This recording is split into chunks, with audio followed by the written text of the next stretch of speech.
Bangsa yang besar tak hanya diukur dari kekuatan fisiknya, melainkan dari fondasi nilai yang ia pegang. Pancasila, 5 asas yang menjadi pilar negara kita dari awal kemerdekaan hingga era reformasi.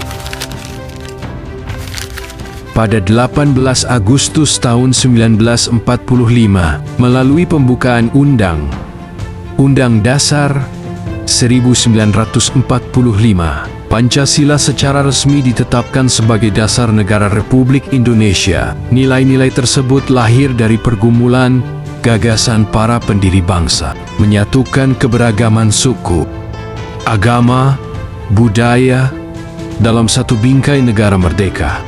Transisi menuju bentuk negara federasi sebagai Republik Indonesia Serikat berdampak pula terhadap posisi Pancasila. Meski nilai-nilainya tetap ada, ia tak lagi disebut eksplisit dalam konstitusi RIS. Kembali ke negara kesatuan dengan Undang Sementara 1950, Indonesia memasuki era demokrasi parlementer. Namun, pergantian kabinet yang cepat dan dinamika politik yang intens membuat penjabarannya Pancasila terasa kurang stabil. Dengan Dekret Presiden 5 Juli tahun 1959, negara kembali ke Undang-Undang Dasar 1945 dan memasuki era yang dikenal sebagai demokrasi terpimpin. Pancasila hadir dalam wujud yang lebih dikontrol lewat doktrin Manipol, Usdek, Manifesto Politik, Undang-Undang Dasar 1945, Sosialisme Indonesia, demokrasi terpimpin, ekonomi terpimpin, kepribadian nasional, visi besar ada, tetapi pluralitas dan dinamika tereduksi. Nilai fondasi tertutup oleh satu suara yang kuat. Era Orde baru datang dengan tekad stabilitas, pembangunan, dan kontrol sosial. Pancasila dijadikan asas tunggal organisasi dan kampanye besar-besaran melalui program penataran P4. Pedoman penghayatan dan pengamalan Pancasila dilaksanakan.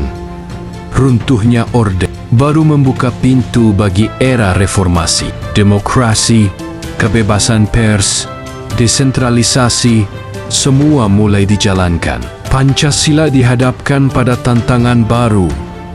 Digitalisasi, globalisasi, pluralisme yang makin tajam. Pembentukan Badan Pembinaan Ideologi Pancasila BPIP menjadi bukti bahwa nilai-nilai Pancasila harus direvitalisasi agar tetap relevan. Perjalanan Pancasila bukan hanya kisah di masa lalu. Ia adalah tantangan dan harapan masa kini dan masa depan. Sebagai generasi yang berpikiran terbuka, berkeagamaan, dan memiliki pandangan ke depan, tugas kita bukan hanya mengingat, tetapi mengamalkan. Mari kita jaga agar nilai-nilai Pancasila tetap hidup dalam setiap tindakan, setiap interaksi, dan setiap impian kita. Karena bangsa yang besar adalah bangsa yang mampu berdiri atas nilai yang tak lapuk oleh zaman. Terima kasih telah menyimak. Merdeka!